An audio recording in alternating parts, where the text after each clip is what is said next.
Halo, kembali lagi di Deck Aircraft Channel. Kali ini saya kedatangan barang baru. Ini PCB terbaru, ada beberapa versi. Tentunya ada versi V4 ya, karena ini V4 yang paling banyak dicari. Kali ini saya order warna putih. Kalau biasanya kan saya order warna biru, kali ini saya pakai warna putih. Nah, dan ada yang spesial untuk cetakan kali ini. Ini ada alternatif SP721 ya. Yang warna merah ini alternatif SP721. Karena di Indonesia itu susah yang jual IC SP721. Jadi ini pakai dioda. Kemudian ini seperti biasa NO2C. Ini buat motor ya. Mobil juga bisa, cuman maksimal 4 silinder. Dan yang warna hitam ini adalah new special order dari kita. Karena ini sudah include konektor 34 pin. Jadi di dalam ECU standalone ini udah ada konektornya. Maksudnya pin konektornya ya, 34 pin. Kalau yang versi 4 kan masih pakai IDC 40 pin. Kalau yang warna hitam ini pakai konektor ECU pada umumnya 34 pin. Nah, ini barang baru masuk kemarin, saya ambil di kantor pos. Nah, ini untuk ECU konektornya ya, yang 34 pin kayak gini. Jadi buat yang pesan nggak ribet-ribet lagi masalah konektornya, karena sudah banyak yang jual, karena ini konektor universal, tentunya anti air ya, water seal. 34 pin, rata-rata harganya ya 200 ribuan lah. Di Tokopedia, di Bukalapak, di Shopee juga ada yang jual yang 34 pin ya. Saya biasanya order di AliExpress, itu harganya sekitar 300 ribu. Dapat male and female ya.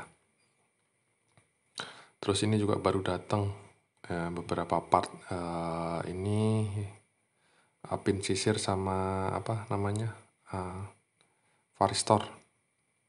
Terus ini kapasitor IC, dioda sama resistor. Ini impor semua ya, karena ini tantalum, kapasitor tantalum. Saya impor semua karena terus terang untuk kualitas tantalum, walaupun tantalumnya Indonesia juga sama nilainya, tapi kualitasnya untuk presisinya masih presisi yang impor dari Moser, DKK. Semuanya impor semua. Ini tinggal rakit-rakit aja. Paling ini nanti yang ada konektornya bakal rame nih, bakal banyak yang nyari. Ini seperti biasa versi 4 kali ini, cuma warna putih aja. Nanti tinggal rangkai, paling nggak butuh 2-3 jam udah kelar nih, cuma nyudir kayak gini. Kan sudah ada nomor-nomornya juga ya. Nanti kalau yang order cuma PCB jangan khawatir. Ini IC, kemarin juga impor juga. Muter-muter di kota juga nggak ada, nyari online di Indonesia nggak ada. Akhirnya order juga dari luar. Dan harganya juga lebih murah sih. Kalau belinya banyak, kalau beli satu ya mahal di ongkir. Karena ongkirnya aja hampir 300 ribu, belum termasuk pajak. Kita lanjut untuk soldernya ya. Soldernya juga nggak susah-susah banget sih. Semua orang juga bisa buat nyoldernya. Karena nggak ada komponen yang spesial ya, maksudnya nggak ada kayak yang SMD, terus IC yang kecil-kecil itu nggak ada. Buat yang nanya-nanya via WA, mohon maaf banget ya, slow respon karena nggak ada yang ini bantuin balas WA, adminnya nggak ada, bengkel juga lagi ramai terus. Karena banyak mobil-mobil yang minta dibuatin ECU standalone. Ini hampir tiap hari deh pasti ngerakit satu. Jadi 1 minggu mungkin bisa 10 ecu lah ya untuk yang versi 4. Karena banyak yang minat versi 4 daripada versi 3. Karena versi 3 itu sebenarnya malah mudah di konektornya. Karena konektornya nggak perlu pakai IDC, karena dia modelnya langsung baut. Cuman kelemahannya dia boxnya terlalu besar. Kalau yang versi 4 kecil, cuman kendalanya di soket. Kalau saya nyaranin sih pakai soket BC konektor aja ya. Karena ini saya juga lagi ngerakit pakai BC konektor. Terus untuk hal-hal yang perlu diperhatikan ketika menggunakan ECU Speeduino, itu pertama harus nentuin dulu kendaraan kita itu menggunakan sensor CKP model apa. Model yang HAL apa yang non-HAL. Kalau yang HAL jelas mudah sekali karena di Speeduino udah support. Tapi kalau yang non-HAL wajib pakai konverter ya. Itu konverternya harganya hampir 500.000 karena IC-nya mahal sekali. Cuman kalau mobil, kalau bisa bikin CKP gear baru, mending bikin CKP gear baru lah. Taruh di puli terus dibaut, selama itu nggak gerak dan nggak goyang, insya Allah aman sih. Karena pakai VR conditioner sebenarnya ya kalau dibilang kuat ya sih kuat-kuat aja sih. Cuman lebih murah bikin crankshaft ini ya untuk mata sensornya. Saya biasa bikin di tukang bobot cuma 200.000. Beli sensor CKP, beli yang bekas saja juga masalah sih, sama aja, asal masih bagus. Itu cuma 100.000. 300.000 udah beres, daripada beli 500.000 kan hemat 200.000. Mungkin ribetnya sih harus bikin gearnya itu tadi, harus bikin dudukannya. Karena untuk saat ini VR conditioner saya hanya melayani offline ya. Karena nggak semua kendaraan yang sudah injeksi ya, keluaran 2015 ke atas tuh rata-rata udah hal sensor semua. Jarang yang masih butuh VR, kecuali BMW, Honda Genio pun sudah hal ya, hampir semuanya hal semua. Jadi tertentu sih. Kemudian untuk masalah solder terus terang aja sih dibilang bagus juga enggak, dibilang rapi ya lumayan lah, asal itu enggak bikin konslet juga enggak masalah. Cuman nanti kalau yang rakit sendiri atau order dari kita wajib ya kalau nyoba harus pakai LC Kring karena sensitif banget.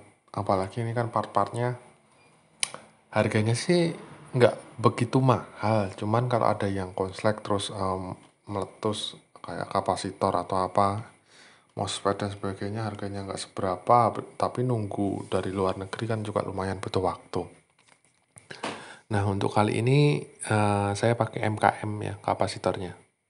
Biasanya kan pakai multi layer, tapi hasilnya juga sama aja sih. Jadi ini buat yang rakit sendiri ya, pakai part lokal juga nggak masalah. Pakai MKM, terus IC-nya. Kalau nggak ada ya beli online aja. Karena saya nyoba yang MKM hasilnya juga sama. Terus ini Arduino juga dipasang, tinggal kurang kapasitor. Karena yang paling lama itu nyolder resistornya. Terus ini tanpa map ya. Kalau mau map include-nya ya nambah sekitar 300.000 karena map sensor yang nancap di boardnya harganya hampir 200.000. Terus nanti ini kalau saya sih biasanya tak buatin kabel sendiri tanpa pakai IDC, jadi langsung tak solder karena lebih yakin dan lebih kuat pakai kabel langsung daripada pakai IDC. Karena yang pakai IDC kabelnya kecil-kecil, ada yang Dupont yang gede itu tapi harus impor juga, harganya sekitar 200.000 mending buat bikin konektornya aja. Cuman kendalanya di Speeduino itu kalau dibilang banyak kendala, yang jelas kerapiannya. Kita harus pinter-pinter bikin boxnya, nyambung kabelnya. Ini saya pakai konektor CB. Terus nggak usah khawatir masalah fuel pumpnya ya, ini fuel pump juga udah otomatis, jadi ketika kontak on, tinggal disetting aja mau berapa second dia nyala pumpnya. Standar sih saya biasa 4 second lah. Tergantung panjang pendeknya ini ya, selang dari tangki ke injektornya. Ini saya solder langsung kabel-kabelnya, ini juga pesenan. Ini saya tandain mana nomor 1 buat apa, nomor 2 buat apa, jadi nggak bingung ketika nanti assembly ya. Kabelnya nggak pendek-pendek nggak, maksudnya nggak panjang-panjang banget, ini kabelnya juga pendek, paling sekitar 15 cm, jadi bisa disambung sendiri. Sudah saya kasih nomor juga, tapi tergantung permintaan sih, ada yang minta disambungin, ada yang enggak. Biaya untuk ngerakit ini sebenarnya kalau beli part yang lokalan sih nggak nyampe 2 jutaan sih, karena kalau yang luar itu kan agak mahal, tapi kualitasnya jelas terjamin ya, tingkat kepresisiannya. Kalau resistor lokalan ya misalnya nilainya 100 ohm, kadang di tester 90, 85, 80, bahkan di bawah 80 sering, tapi kadang ngelewatin 100, 110, jadi rentangnya jauh banget. Tapi kalau yang beli dari Moser terus di Kike yang benar-benar kualitasnya bagus, di tester 100 ya keluarnya ya paling 99, 98, 100, 101. Gak jauh-jauh banget. Walaupun itu toleransi 1% ya. Kadang toleransi 1% belian yang di toko-toko elektronik pinggir jalan gitu malah setara 5%nya yang produk impor. Jadi kadang buat baca sensor sering ngaco. Kayak buat baca AFR-nya sudah 14, tapi kenyataannya nggak nyampe.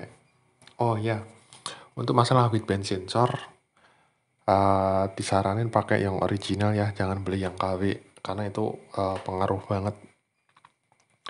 Pengaruh waktu tuning, pasti ada delaynya. Karena kalau yang OM harga 600 di bawah 1 juta itu OM semua, ada delaynya. Takutnya kalau nggak presisi malah mesinnya jebol. Kadang sering nemuin ketika waktu lagi di notes gitu, baca AFR udah 12,1, nggak taunya dites ulang pakai yang eksternal itu malah 15, jadi ada jedanya. Takutnya kalau terlalu ngirit malah nanti mesinnya panas banget, overheat, cepet overheat. Ngirit sih ngirit tapi overheat nanti. Nah ini udah saya buatin CB konektor ya. Ini kedar tayang banget ini, kemarin 2 hari harus jadi 4 ECU karena banyak pesanan. Terus terang mohon maaf yang WA ya, bukan berarti nggak mau balas WA, tapi karena banyak kerjaan di bengkel, banyak kerjaan, dan yang megang HP cuma saya, yang lain pada sibuk sendiri-sendiri. Ini ECU-nya udah saya tandain kabel-kabelnya buat apa, nomor 1 apa, nomor 2 yang mana, langsung saya solder. Ini MKM ya, sebenarnya MKM 11-12 sih sama Milar. Ini cuma pakai box harga 11.000, konektor CB harga 10.000 ini. Saya ada yang 4 pin, 8 pin. Nah, ini juga udah hampir jadi. Seperti ini jadinya. Ya lumayan lah, daripada nggak dikasih box. Biasanya kalau di mobil saya taruh di bawah dashboard kan udah nggak kelihatan. Selama kabel USB-nya panjang kan bisa tuning. Ini kabel CB, konektor CB harganya juga cuma 10.000. Ya nggak nyampe 50.000 udah dapat konektor. Terus ini boxnya juga harga murah. Oh ya, untuk fuel pumpnya dikasih relay ya. Jangan langsung, kasihan board PCB-nya nanti panas. Itu fuel pump cuma ground doang. Dan ini proses tuningnya. Saya mau nyoba ngidupin. Saya checking dulu. Ini pesanan juga ini mesin. Pesanan juga. Ini mesin Honda Jazz mau dibuat airboat. Suaranya juga lumayan sih, nggak terlalu berisik. Ini modenya pakai full sequential ya, jadi camnya main, terus CKP-nya juga main.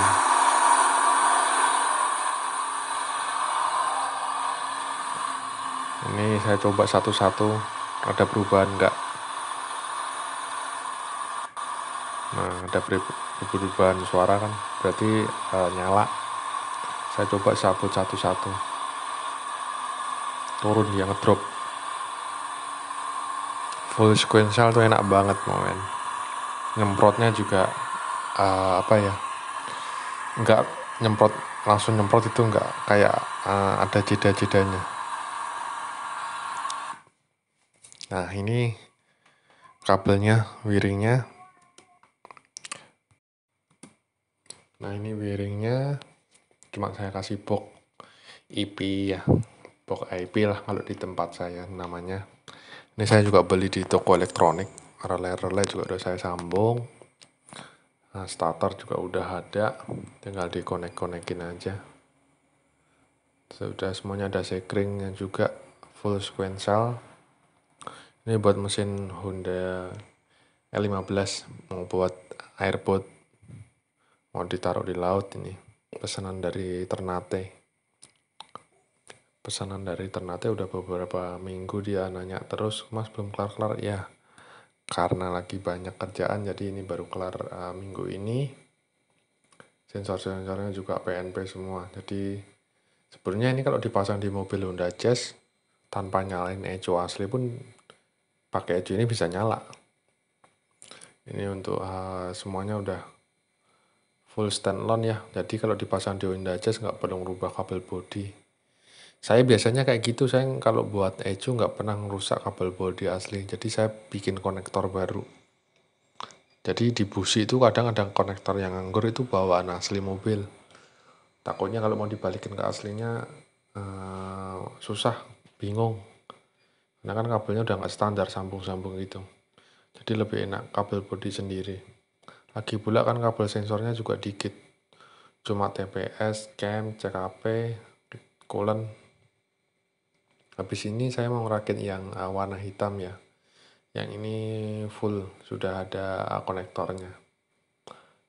Nanti kita pasang jadi lebih rapi lagi, nggak semrawut kayak yang versi 4. Terus yang NO2C ini nggak sekencang versi 4 ya, karena NO2C ini biasanya buat motor. Kan bentuknya kecil, dipasang juga di mobil juga bisa. Nanti tinggal assembly aja. Habis ini kita testing lagi ya, buat tuning ini mesin airboatnya, karena mesinnya juga mau dikirim juga. Beberapa part sudah komplit sih, mungkin ini minggu ini full pengerjaan pesanan semua. Jadi yang beli di Shopee mohon maaf ya kalau ada beberapa stok yang pre-order, karena kita kewalahan buat ini ngejualnya. Stoknya terbatas, kita ngimpornya cuma dikit-dikit, karena kalau banyak juga pajaknya banyak, jadi kita ngimpornya per tiap 2 minggu sekali. Jadi makanya kita kadang ngadain pre-order ya. Ngadain pre-order 2 minggu, itu sebenarnya pre-order 2 minggu itu maksudnya kita karena lagi proses impor, karena impornya juga lumayan lama, 2 mingguan. Walaupun kita pakai pilih kurir yang cepat, mahal, tapi ya dari kantor pos ke rumah juga lama juga. Kali ini kita nyoba lagi ya ecunya buat mesin airboatnya. Ini udah dipasang di mesin airboatnya. Kita cek-cek dulu, pastiin bautnya kencang semua, takutnya begitu mesin nyala, baling-balingnya lepas, bahaya juga. Ini buat mesin airboot ya, pesanan dari teman Ternate. Ini air intake manifoldnya custom juga, pakai racing, itu beli di AliExpress sekitar 3 juta. Ini cuma testing aja, jadi nggak ada starter, nggak ada kontak, cuman langsung ini saya kasih saklar on off, dan starter juga nggak ada pencetannya, cuman kabel saya kasih ini sambungin langsung. Ini saya kasih air, takutnya ini ya ngelimpang karena putaran kipasnya gede banget. Kita cek dulu echo-nya udah connect belum ya. Konekin, nah kita udah buka. Oh jangan lupa ya kalibrasi. Buat teman-teman yang ngerakit sendiri wajib kalibrasi. Karena kalau nggak kalibrasi ngaco banget. TPS, coolant, IAT harus dikalibrasi. Oke, kontak on, fuel pressure udah naik. Nah, ini udah nyala. Ngeri kan putaran baling-balingnya. Ini buat kapal soalnya. Kapal airboat. Yang kapal bukan kapal ini, bukan kapal besar. Cuman kapal yang ada baling-balingnya di atas. Jadi bisa dirawa-rawa. Saya terus terang suka yang sequential karena ini bisa diatur tiap silindernya. Hampir setiap silinder injektornya bisa dikoreksi mau berapa cc, seberapa lama. Hampir setiap silinder punya mapping sendiri-sendiri. Tapi kembali lagi ya, apapun ECU-nya itu kuncinya ada di tunernya. Kalau tunernya bagus ya hasilnya juga bagus, tapi kalau asal-asalan ya bukannya power naik malah ngedrop, bisa-bisa mesinnya malah jebol. Nah ini kita buka VE table-nya dulu buat ngecek ini apakah sudah sesuai atau belum powernya. Kita cek-cek lagi. Sebenarnya saya agak takut sih di belakang paling takut propellernya lepas. Nah ini airboot yang keempat ini, karena saya buat airboot banyak. Ini pakai mesin Honda Jazz semua. Hampir rata-rata airboot bikinan saya pakai mesin Honda Jazz. Karena banyak penjualnya ex Singapura kan rata-rata Honda Jazz banyak lah ketimbang Avanza. Ini RPM masih posisi 1500 ya karena berpemanasan. Harusnya kalau udah panas ideal valve-nya bekerja, dia nutup throttle body, bypass throttle body, terus ATM jadinya turun. Ini posisi warming up. Jadi nanti buat teman-teman jangan lupa ya posisi warming up-nya diatur sampai berapa derajat suhunya. Karena pada waktu posisi warming up ini bahan bakar sengaja diborosin. Kita cek-cek lagi coilnya normal enggak. Kalau dicabut satu mati harusnya ada yang masalah, tapi kalau dicabut satu enggak mati berarti normal ya, walaupun hampir ngedrop.